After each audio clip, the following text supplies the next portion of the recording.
den Baum. Den hat's davor, aber ist okay. Albany's Historic Railing Station. Und die haben sogar noch ein Schiff hier zu stehen. Und so wie es aussieht, können wir da sogar drauf. Wir haben das nächste Big Thing auf Australia gefunden. Und es ist?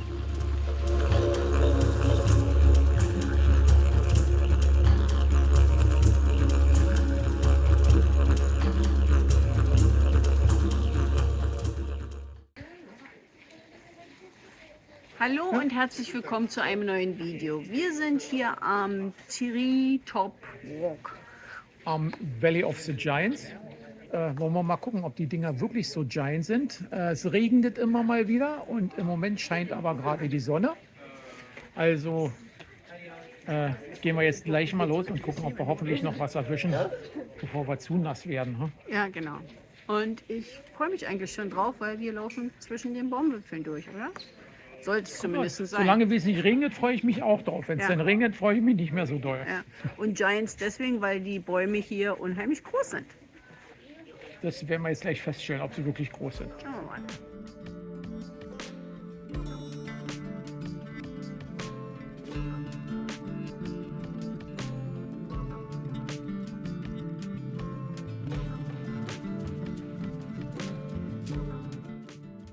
Die Giants hier sind die roten Tingle, eine Eukalyptusart. Sie wären bis zu 400 Jahre alt und erreichen eine Höhe bis zu 75 Meter und einen Umfang bis zu 20 Meter. Der rote Tingle ist nur hier zu finden, in diesem Tal zwischen dem Deep River und dem Bow River.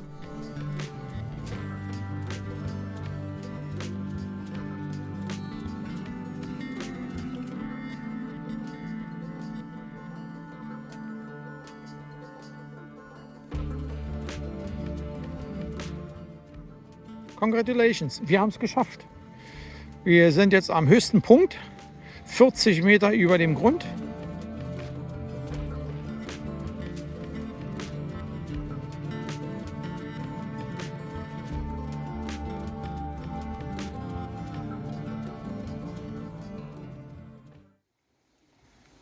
Heike hat es geschafft. Der Opa hat es auch geschafft. Oh, guck mal, da haben sie eine Tür reingemacht in den Baum. Den hat's davor, aber ist okay.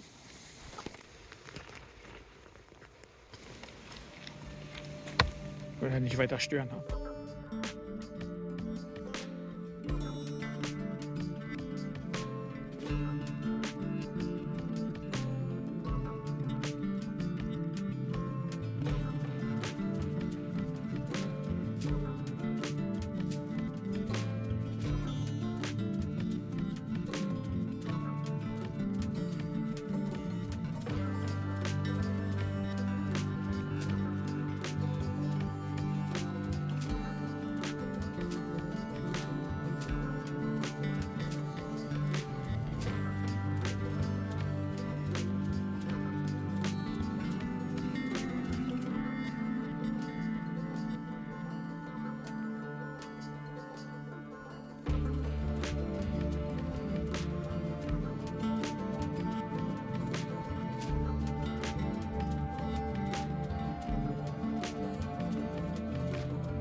Es ist nicht schön.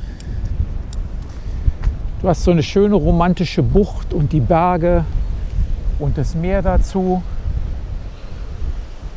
Wir sind heute in Albany und wir gucken uns jetzt was an? Die Whaling-Station, also die alte Walstation. Und ich habe es auf einer Internetseite gelesen. Ich hoffe mal, dass die stimmt.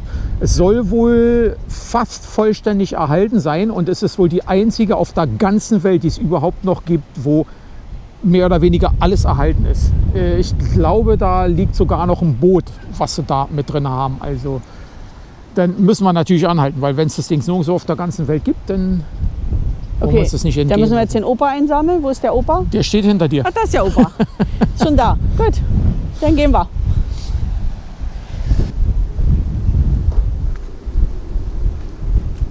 Das ist eine Sammlung von Hilda Hottker. Oh. So wie es aussieht. Die hat 60 Jahre gebraucht, um die Sammlung zusammenzustellen, so wie es aussieht. Und die sind alle from around Australia. Also es ist nicht bloß hier aus der Gegend, sondern von überall. Albany's Historic Whaling Station. Und die haben sogar noch ein Schiff hier zu stehen. Und so wie es aussieht, können wir da sogar drauf. Und das machen wir jetzt.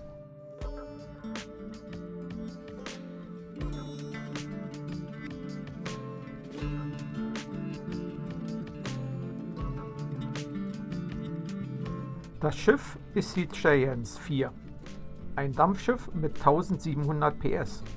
Es ist eines von 3 Schiffen, welches von 1950 bis 1979 in dieser Station zum Walfang genutzt wurde. Die Besatzung betrug 20 Mann.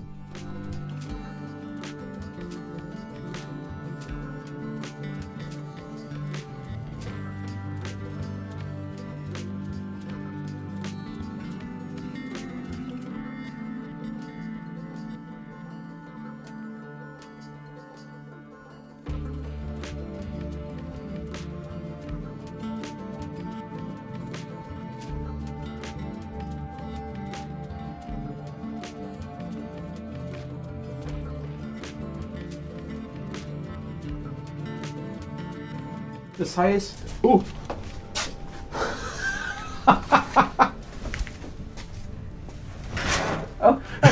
vielleicht nicht mit dir rechnet.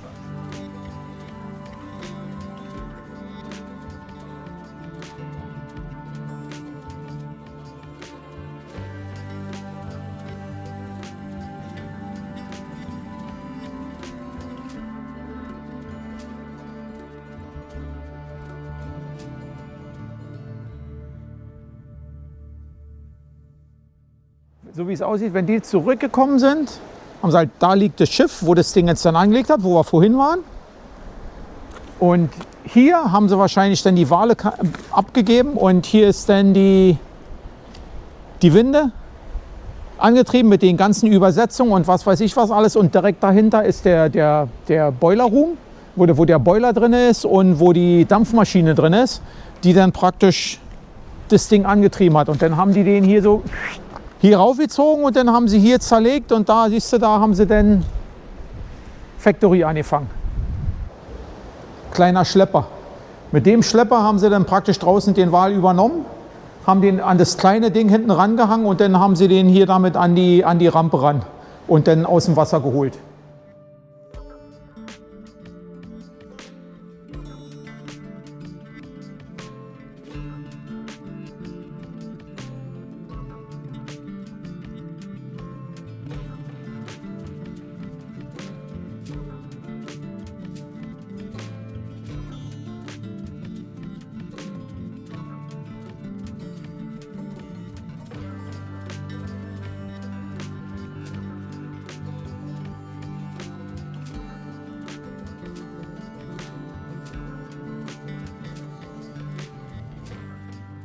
Also der große ist ein Blauwal und der kleine hier ist ein Humpback. Grey-beaked Wal. Diese Wal. Whale. Dolphins, Delfine.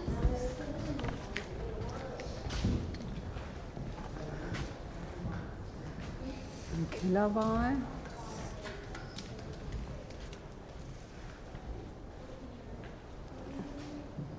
Spermwal. Sehr süß. Wir haben hier einen Whale Spotter Plane. Also die sind früher mit den Flugzeugen den ganzen Tag mit so einem Ding rumgeflogen, die Wale gesucht und denen dann praktisch gesagt haben, wo die hin müssen, um die Wale abzuschießen. Und das muss sich so gelohnt haben, dass sie ab 1963 einen Fulltime dafür angestellt haben. Früher haben sie die Flugzeuge genommen und haben die Wale gesucht, um sie abzuschießen. Und nachdem es dann verboten wurde, haben sie dann im Prinzip die gleichen Flugzeuge genommen und heutzutage Drohnen, mit denen sie jetzt die Wale finden und schützen.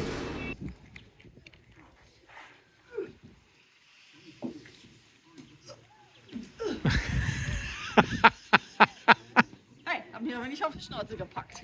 Dann bist du runtergekommen? Ja. Wir sind jetzt am Ende von unserer Tour und ich fand es richtig interessant. Die Türme hinter uns sind die Lager gewesen für das Walöl und die sind jetzt umgebaut worden zu Kinos und Ausstellungsräumen. Aber die haben das gesamte Gelände alles gut ausgenutzt und alles in Schuss gehalten. Also es war sauteuer, Ja. hier reinzukommen, aber für mich hat es sich gelohnt, weil du hast wirklich viel gesehen für dein Geld. Genau. Und was mir eigentlich erstaunt ist auch, dass die ganze Geschichte der Wale eigentlich doch noch relativ jung ist. Angefangen haben sie ja den Walstand schon wesentlich früher. Da sind sie bloß mit Ruderboote raus. Aufgehört haben sie erst Mitte der 70er, Ende der 70er Jahre. Musst aber in die andere Richtung gucken. Da geht's raus. Opa Seebär.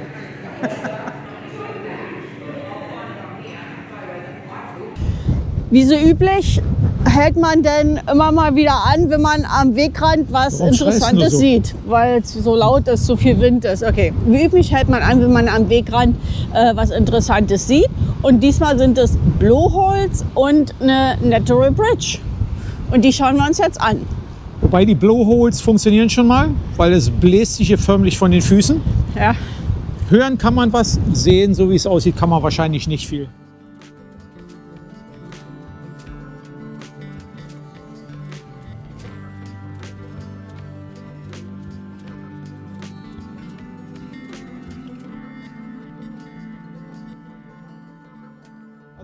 Also ich gehe da nicht weiter runter, obwohl ich ja manchmal ein bisschen abenteuerlustig bin. Aber ihr habt Probleme, mich hier auf die Füße zu halten. Und wo sollen jetzt die Blowholes sein? Ich denke, hören, Ach, da hörst du, siehst du, da kommt ein bisschen was, poppt ab.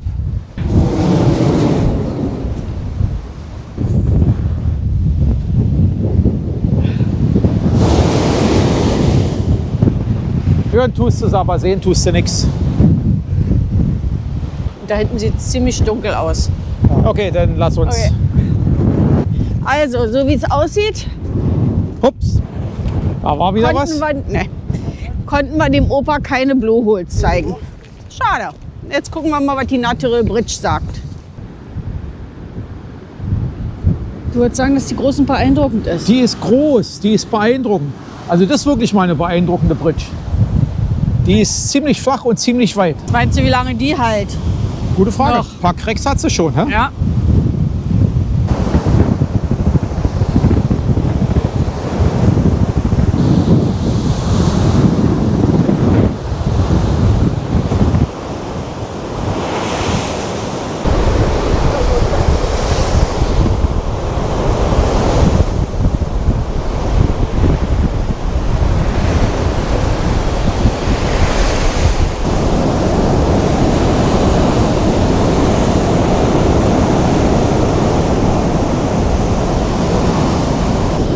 Genug für heute?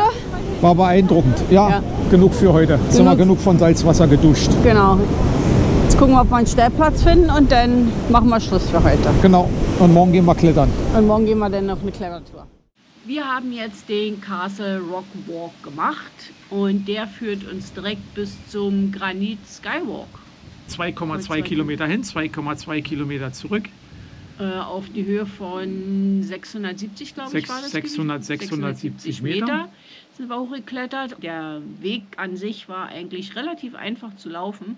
Die haben hier immer wieder ein paar Granitsteine als Stufen drin gehabt, aber die Stufen waren gefühlte 1000. Ja, wir sind im Prinzip die ganzen 2,2 Kilometer ständig bergauf gelaufen. Manchmal Treppenstufen, manchmal meistens Treppenstufen. Also es war schon relativ viel. Ja. Und jetzt kommt Treppen. Jetzt kommt die Treppe zum Pfefferkuchenhaus. Ich dachte, du sagst jetzt Staircase to Heaven oder sagen so was. Ja, ob es Heaven ist, das entscheiden wir, wenn wir mal oben sind. Auf geht's. Okay. Auf dem Weg hoch liegen ja auch jede Menge Bäume am Straßenrand. Auf dem Weg hoch liegen ja auch jede Menge Bäume an der Seite. Und da war einer, der sah aus, sagt Peter, wie ein Drache. Fandst du nicht gut? Ja, war doch ein Drache, lag doch rum. Vielleicht war es ja ein versteinerter Drache, kannst du nicht wissen. Ein hölzerner Drache. Ja, und vielleicht haben wir auch ein Einhorn gesehen, weißt du ja nicht. Ja, aber Kängurus haben wir gesehen. Kängurus haben wir gesehen. Also, die Kängurus hätte ich hier überhaupt nicht erwartet. In so einer Area. Aber gut, scheint sich hier wohl zu fühlen, scheint was zu geben. Oben angekommen gab es dann den kleinen Lookout, wo man bloß um die Ecke rumläuft, und zu dem, wie hieß er? Zu dem Granit Skywalk. Zu dem Granit Skywalk, der war dann nochmal 65 Meter hin, 65 Meter zurück, klingt nach wenig, war aber relativ haarig. Also man musste durch Felsspalten hochklettern, eine Leiter hochklettern, und dann hat es uns da oben fast weggeblasen, weil wir haben natürlich wieder den Tag erwischt, wo jede Menge Wind war. Ja, also Wetter ist richtig durchwachsen gewesen. Mal war Sonne, mal hat es geregnet, dann hat es wieder bloß gewindet. Aber wir sind trotzdem nach oben gegangen, weil wir sagten, jetzt sind wir schon die 2,2 Kilometer gelaufen, dann müssen wir auch da oben rauf. Aber Ja. du musstest alles festbinden. Wäre natürlich schöner gewesen, wenn ein richtig schöner, klarer Sonnentag wäre. Ja, Aber also die Aussicht gut. von da oben war schon schön gewesen. Also wenn man sich die Bilder so anguckt und sich dann vorstellt, dass dann halt Sonne ist, dann denke ich mal, ist das bestimmt ein richtig spektakulärer Ausblick auch wieder. was wir niemals wissen werden, weil wir da jetzt nie wieder hoch müssen. Weiß nicht, vielleicht. Dann müssen wir uns aber einen schöneren Tag aussuchen. Ja, müssen wir dann auf der nächsten Tour machen. Ja, auf dem Hinweg waren wir fast alleine. Auf dem Rückweg haben wir etliche Leute getroffen. Ja. Wie so üblich, umso früher man losgeht, umso weniger Leute sind da. Und wenn die Massen dann kommen, sind wir wieder weg. Ja. Und der Opa ist mit uns mitgekommen. Der hat die ganzen 2,2 Kilometer hoch und die 2,2 Kilometer runter super mitgemacht. Aber er ist nicht auf dem Skywalk gewesen, weil die Kletterei dann doch ein bisschen zu kompliziert war. Und mit dem ganzen Wind hat er sich dann doch entschieden, den letzten paar Meter dann nicht mitzumachen. Und das war auch gut so.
Wir sind jetzt in Mount Barker, einer schönen kleinen verschlafenen Stadt, und wir haben uns hier im Informationszentrum mal noch ein paar Informationen geholt.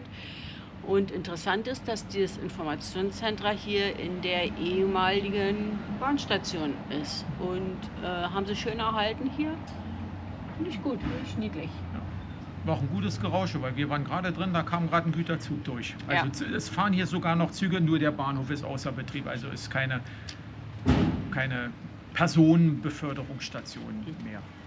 Aber die haben das Gebäude dadurch erhalten und städtische Dingens draus Das gemacht. Gesamtbild, ja. Dadurch wird das Ding hübsch. erhalten und wird im Prinzip weiter benutzt. Finde ich eine gute Idee, klasse und klasse gemacht. Ja. Hier in Mount Barker soll es ein Big Thing wieder geben, und das suchen wir jetzt. Wir haben hier auch wieder eine Siloart gefunden. Und ja, schlechte Nachrichten, das ab, was wir bisher immer benutzt haben. Dafür müssen wir jetzt bezahlen, wenn wir die Mappe uns angucken wollen, um zu gucken, wo denn die nächste Siloart ist. Und da wir da nicht unbedingt bezahlen wollen, hat sich die jetzt eliminiert. Und jede Siloart, die wir jetzt finden, die finden wir einfach nur, weil wir dran vorbeilaufen. Wie an dieser hier.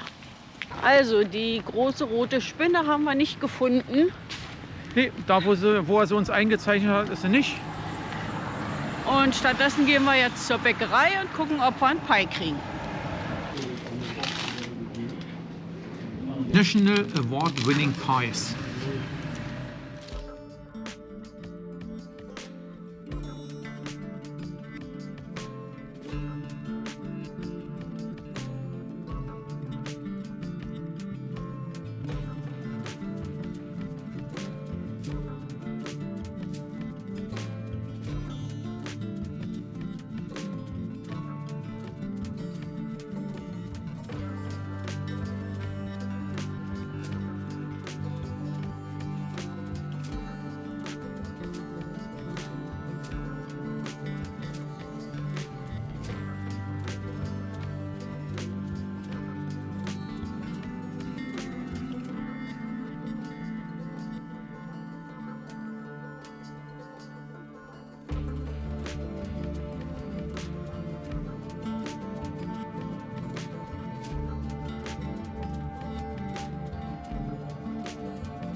Jetzt in Koyonup,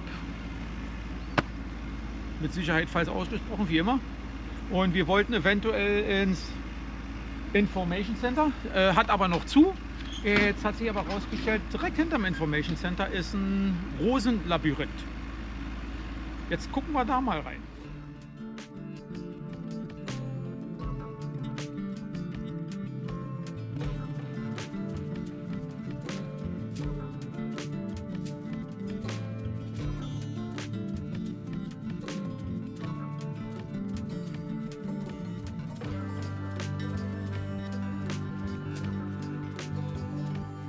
Wir haben jetzt gerade hier gefunden im Visitor Information Center. Die haben hier auch wieder so ein Litter Prevention Kit, wie wir in dem anderen Ort da auch gefunden haben. Also da hast du so eine Sammelzange und dann hast du wieder so einen Sack mit drin, mit dem du anderen Leuten ihren Müll einsammeln kannst. Und die nehmen wir immer gerne dankbar an, weil gerade heute Morgen haben wir auch wieder eine halbe Mülltüte eingesammelt. Und dann finden wir das, weswegen wir hier sind. Ein übergroßer Wollwagen.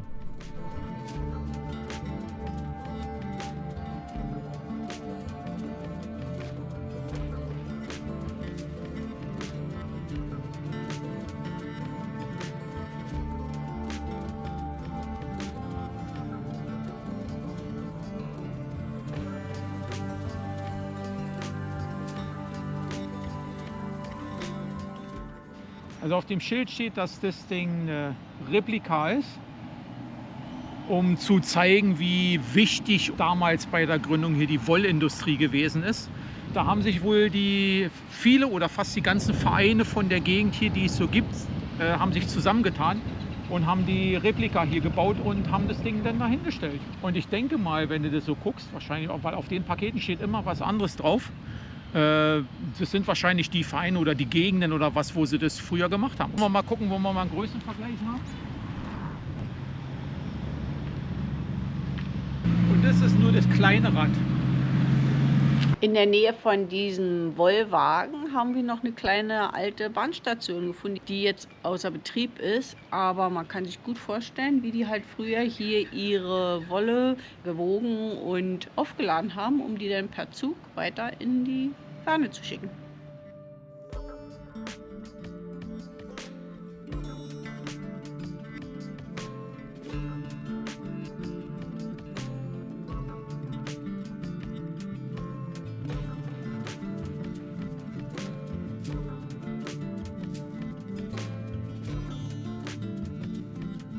Am nächsten Tag fahren wir weiter.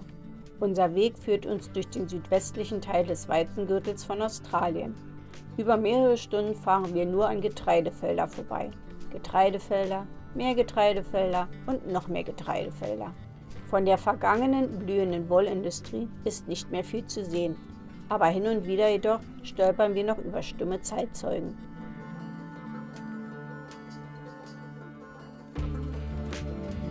Und leider stolpern wir auch wieder über Müll anderer. Gut, dass wir gestern ein neues Müllkit mitgenommen haben. Dass die Wollindustrie immer noch präsent ist, zeigt sich in Wagon.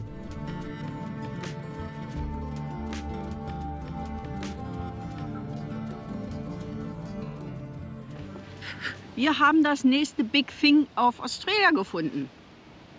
Und es ist ein riesiger Widder. Ja. Mein Sternzeichen. Ja, war schon, ich glaube, so rein aus dem Kopf 9 Meter hoch und 13 Meter lang. Und der Gute hat auch noch einen Namen. Der heißt Bart. Wie Bart Simpson.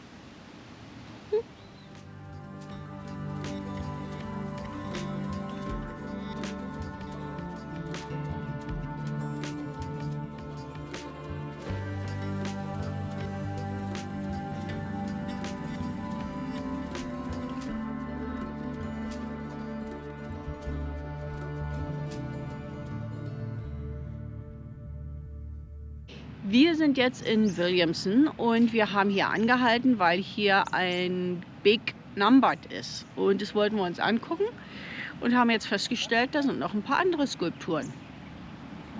Also, was hat es jetzt mit den Numbered auf sich? Small Marsupial, wieder mein Beuteltier, Australien, klar. Das gab es mal in ganz Südaustralien. Die existieren jetzt nur noch in kleinen Pockets im Südwesten von Western Australia. Und es gibt noch weniger als 1000 davon frei lebend. Also so gut wie gar keine mehr. Und die essen ausschließlich Termiten, bis zu 20.000 pro Tag. Warum ist er jetzt gefährdet? Füchse und eingeschleppte Katzen. Schon Das mal gleiche hatten- Problem, was du in ganz Australien hast, dass die eingeschleppte Katzen von Europa die lokale Tierwelt, Vögel, kleine Tiere und sowas machen.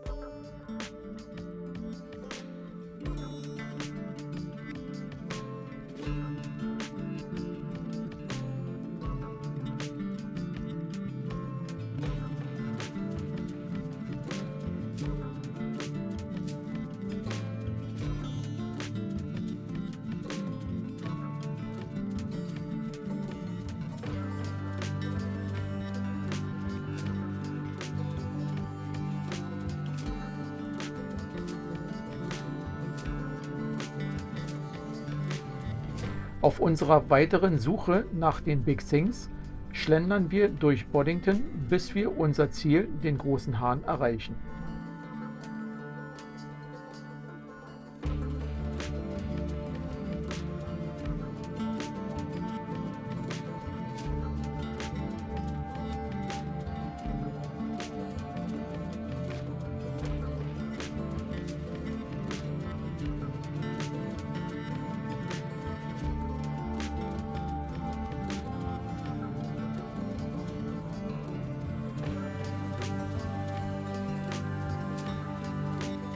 machen jetzt einen kleinen Spaziergang durch den Serpentine National Park.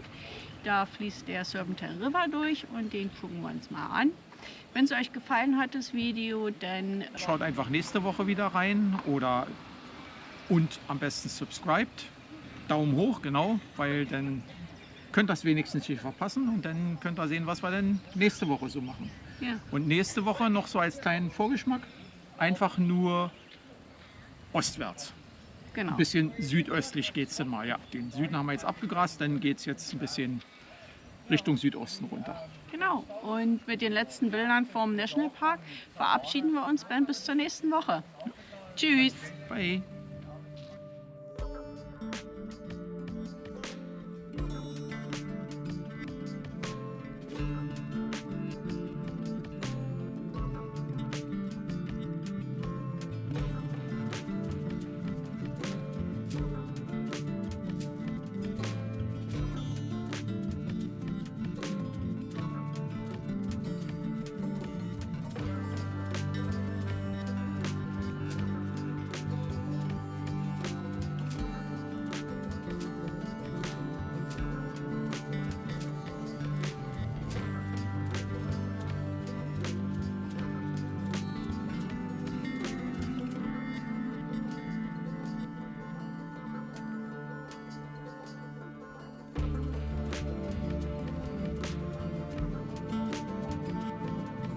Es ist der letzte Tag, an dem uns mein Papi begleitet. Morgen wird er zurück nach Brisbane fliegen, um später seinen Weg zurück nach Deutschland fortzusetzen. Auch wenn sein Aufenthalt hier spontan und ungeplant war, hatten wir doch eine wunderbare Zeit zusammen. Danke, dass du mitgekommen bist.